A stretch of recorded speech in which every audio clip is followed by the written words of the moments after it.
I'm still in the process of moving stuff into our new home from our old home. And I just wanted to tell you the story about Uncle Fred's clock. This clock uh, gave me, what do I call it? When I was a little kid, this used to be my grandmother's clock. And when I was a little kid, we had kind of a tumultuous childhood. And when I would go visit my grandparents, it was peaceful, it was quiet, there was no fear, and this clock, its ticking, was a very comforting sound. And I remembered this clock, and I talked about it, and I told my family, whenever it came time to be handed down, that I would love to have this clock. And I'm going to read you the letter that my mom wrote in 1998 about this clock. So, actually, you don't need to read the letter. I'll be right back. I'm going to set the phone down somewhere and read this letter. All right.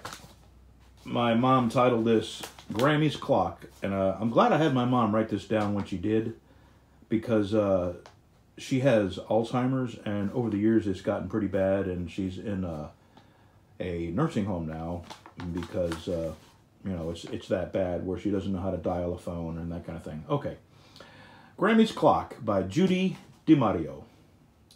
This clock was originally owned by a bachelor named Fred Ackerley that lived in a cabin way off the road on the edge of the woods on Hyatt Avenue in Bradford, which was a section of Haverhill, Mass. Haverhill is up near Boston. This man was loved by everyone and called Uncle Fred by all the children on the street. He was invited into every home for meals, even though he was known to be a good cook. He was the age of my grandparents when I was growing up. He and my grandfather, George Alexander, I can say the full name, they're all dead. George Alexander Granton were real buddies when my mother was growing up. This friendship continued until his death. They were great card players, sometimes for money in parentheses, and storytellers. I remember his cabin as one big room with a beautiful big multicolored braided rug covering the floor. I also remember that nothing was ever out of place. He bathed in a big tin tub in the middle of the room. I know this because I walked in on him and was told to come back later, Judy. He was as neat as his home, clean-shaven and always clean clothes. Not a hermit type at all. He was included in a lot of our family things. He loved babies and held them often.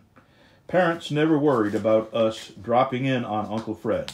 He was loved and trusted by everyone. He always had something for us, whether it was a cookie, a piece of candy, a coin, a marble, some animal tracks out back, or just to play cat's cradle with us. We all loved to be with him. He never minded if we came in groups. Some of my boy cousins could be pretty unruly, but he knew just how to handle them without them knowing they were being handled.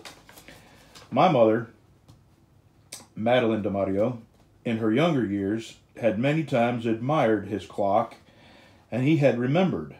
Several years before his death, he gave it to her. I would say around the early 1950s. She had this in her home in Vermont, and later, when they moved to Florida, it was one of her most prized possessions. She used to tell us, if you come in and see the clock gone, you'll know I left your father. We knew it was just talk, but it was her way of letting us know just how much Uncle Fred's clock meant to her. I have several aunts who also received some of their favorite pieces from Uncle Fred, and these are still treasured. These items are always referred to as Uncle Fred's crystal dish or Uncle Fred's cutlery tray. In 1998, Uncle Fred's clock was given to Brad Dawson. That's me. So this clock, monetarily, has absolutely no value. Probably. I mean, I've never, it's been repaired. I'll show you one of the repairs. It's kind of cool. Let me turn this light on. There's a repair. I really have no idea how old this is. And I would like to know, not because I'm curious about its value, but I'm just curious when this was made. I see no writing on the face. I'm going to turn it around. Antiques Roadshow here. There's Look on the box. what does that say right there? 12, 11. Can't read that. Huh. Is there anything on the bottom? Nothing on the bottom. This back doesn't appear to be original. And these are newish screws.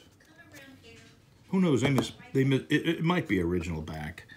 But like I say, I'm not curious about its monetary value. I'm curious about its origin and its age. Okay, now this, my grandmother, we called her Mammy.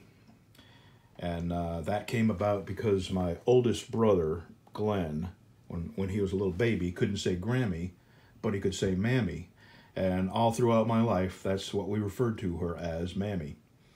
And she was my favorite grandparent. And I think she knew it. Well, later on when I got this, I didn't wind it because it's got a very loud ding. And when I was a kid, the ticking used to be comforting. But it wasn't. When I put it in my house, the ticking kept me awake.